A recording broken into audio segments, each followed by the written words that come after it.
Movie के start में एक रिसर्च सेंटर दिखाया जाता है। वहीं पर हम एक लड़की को देखते हैं जिसका नाम एलिजाबेथ था और उसका इस रिसर्च सेंटर में फर्स्ट डे था और वो बाय प्रोफेशन एक नर्स थी। और अब एलिजाबेथ को वहाँ पर डॉक्टर वेस्ट से मिलवाया जाता है। डॉक्टर वेस्ट एलिजाबेथ को पूरा रिसर्च सेंटर दिखाते हैं और उसको अब डॉक्टर वेस्ट बताते हैं हमारा फर्स्ट सब्जेक्ट जो कि अभी अनकॉन्शियस है और वो अगले 24 घंटों में दोबारा से जिंदा हो जाएगा और उसका तुम्हें पूरी तरह से ख्याल रखना होगा और हमेशा खुश रखना होगा। इसलिए अब एलिजाबेथ डॉक्टर वेस्ट की बातें मान जाती है और इसके बाद मूवी पास्ट में जाती है। ये साल है 2015 का। हम पास्ट में मार्क को देखते हैं जहाँ पर उसके डॉक्टर उसको बताते हैं कि उसको कैंसर है और वो लास्ट 3rd स्टेज पर है और उसके पास जीने के लिए अब सिर्फ 1 साल है। ये सुनकर मार्क बहुत ज्यादा शॉक्ड होता है। मार्क को देखते हैं जो अपनी गाड़ी को लेकर रोड पर खड़ा हुआ था।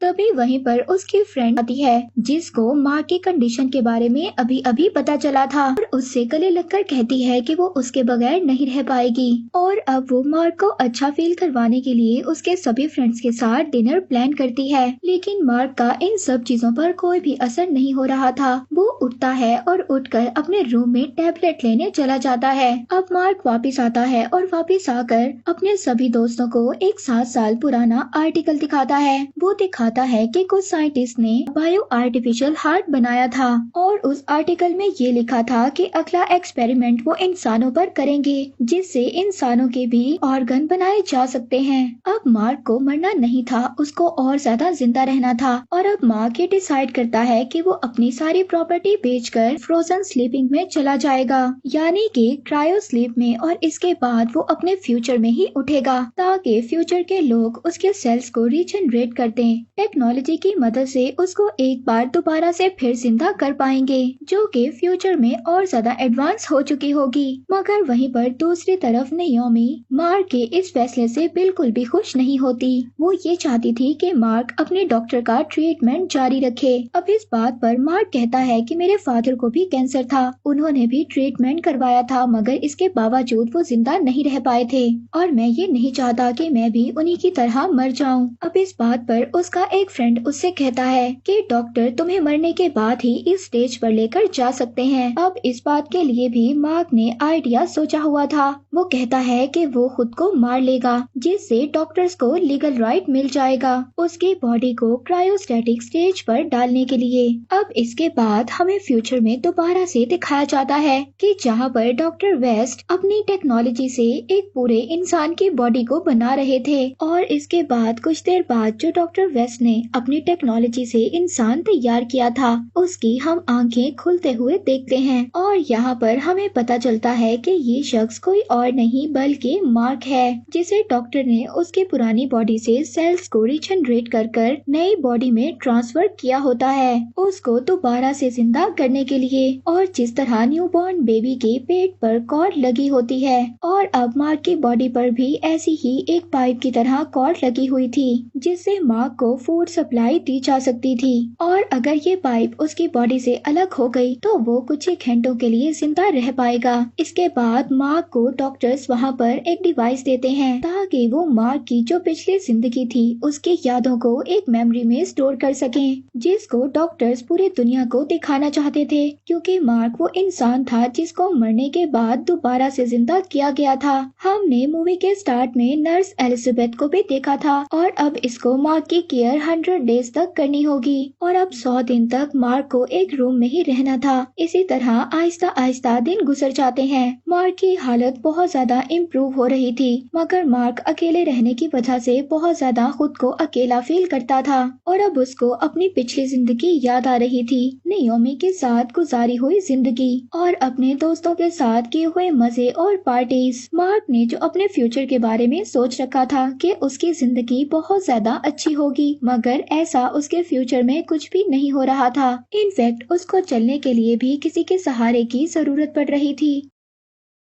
और अब इसी तरह आहिस्ता आहिस्ता वक्त गुजर जाता है। उसके 100 डेज कंप्लीट हो जाते हैं और इसी बात की खुशी को सेलिब्रेट करने के लिए डॉक्टर वेस्ट अपनी पूरी टीम को मार्क के पास लाते हैं। मार्क को एक बॉक्स भी दिया जाता है जिसमें उसकी सभी पुरानी चीजें रखी हुई थी और अब उन सब चीजों को देखकर मार्क को अपनी पुरानी लाइफ याद आ रही थी। यहाँ पर नियोमी का एक लेटर भी मिलता है जो वो लेटर एलिजाबेथ को पढ़ने के लिए देता है। वो उसको पढ़कर सुनाती है जिसमें नियोमी ने लिखा था कि वो उससे बहुत ज्यादा प्यार करती है, लेकिन मार्क बेशक स्लीप में था, लेकिन नियोमी की हालत उसके बगैर खराब हो जाती है। और जब नियोमी भी 50 साल की हुई थी तो उसने भी क्रायोजेनिक स्लीप में जाने का फैसला किया था, जिससे वो एक बार फिर मार्क के साथ अपनी लाइफ स्टार्ट करना चाहती थी। लेकिन अब जब वो नियोमी का लेटर सुनता है तो उसको बहुत ज्यादा दुख होता है। वो सोचता है कि कैसे उसने सिर्फ अपने बारे में ही सोचा और अब वो डॉक्टर से रिक्वेस्ट करता है। वो नियोमी के पॉट के पास जाता है जहाँ पर उसकी बॉडी को रखा गया था। मार्क डॉक्टर से रिक्वेस्ट करने लगता है कि वो नियोमी को पहले की तरह जिंदा कर दें जैसे उसको जिंदा किया गया था, मगर डॉक्टर ऐसा करने से मना कर देते हैं। डॉक्टर उसको बताते हैं जब उन्होंने नियोमी की बॉडी को क्रायो स्लीप में डाला था तो उसकी बॉडी बहुत ज्यादा वीक हो चुकी थी और इसीलिए वो अभी अपनी टेक्नोलॉजी की मदद से उसकी बॉडी को दोबारा से रीजनरेट नहीं कर सकते। और अब ये सब कुछ सुनकर मार्क अपने आप को नियोमी की इस हालत का जिम्मेदार समझ रहा था और वो और भी ज्यादा उदास हो जाता है, जिससे उसकी हालत और भी ज्यादा अनस्टेबल हो जाती है। अब वहीं पर सभी डॉक्टर्स मार्क के बदलते हुए रवैये को नोटिस कर रहे थे और इस पर डिस्कशन कर रहे थे। एलिजाबेथ डॉक्टर से कहती है कि उन्हें मार्क को रिसर्च सेंटर से बाहर जाने देना चाहिए ताकि जब वो बाहर की दुनिया को देखेगा तो शायद वो नियोमी को भूल जाएगा। लेकिन डॉक्टर कहते हैं कि हमें मार्क को थोड़ा टाइम देना होगा ताकि वो खुद ही से नियोमी की यादों से बाहर निकल पाए। मगर अब कहीं ना कहीं एलिजाबेथ भी मार्क से अट्रैक्ट हो रही थी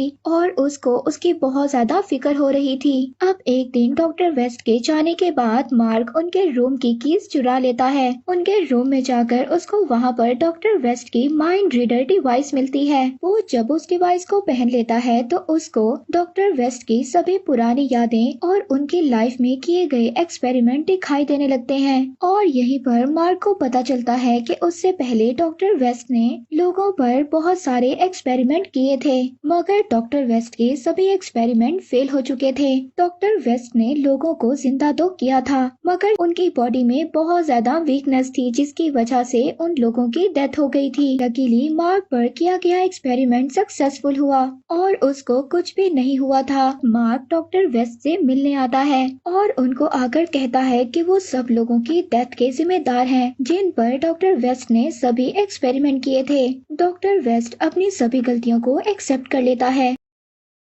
अब कुछ टाइम के बाद मार्क दोबारा से नियोमी के स्लीपिंग पॉड के पास जाता है और वहीं पर एलिजाबेथ भी आ जाती है। मार्क उसको अपनी पुरानी लाइफ की बातें बताता है कि कैसे उसने क्रायोजेनिक स्लीप में जाने से पहले अपनी जान दे दी थी और जहर पी लिया था और आगे वो बताता है कि उसने अपनी फ्यूचर लाइफ को ऐसा बिल्कुल भी नहीं सोचा था जैसी उसकी ये फ्यूचर लाइफ चल रही थी और अब उसको जैसी जिंदगी मिली है उसकी पुरानी जिंदगी जैसी बिल्कुल भी नहीं है और अब वो एलिजाबेथ से हेल्प मांगता है ताकि वो खुद की जान दे सके और वो इस पेन से बाहर निकल पाए। मगर एलिजाबेथ रोते हुए उसे मना कर देती है क्योंकि एलिजाबेथ भी कहीं ना कहीं मार्क से प्यार करने लगी थी। और अब जब मार्क अपने रूम में आ जाता है तो एलिजाबेथ भी उसके पास आती है और उसके गले लग जाती है और साथ ही उसके कान में उस मेडिसिन का नाम भी बता देती है जिसे पीकर वो आराम से मर जाएगा।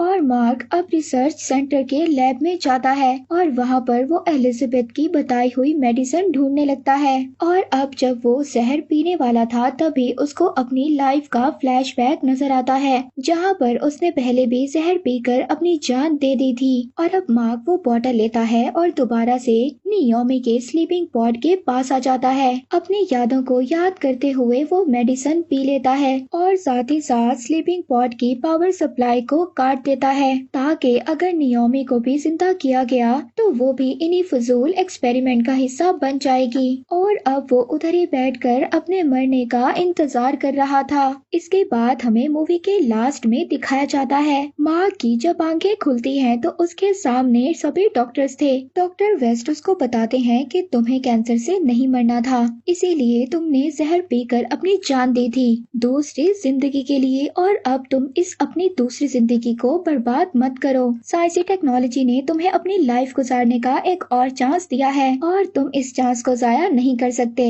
और इसी के साथ ये मूवी यहीं पर एंड हो जाती है।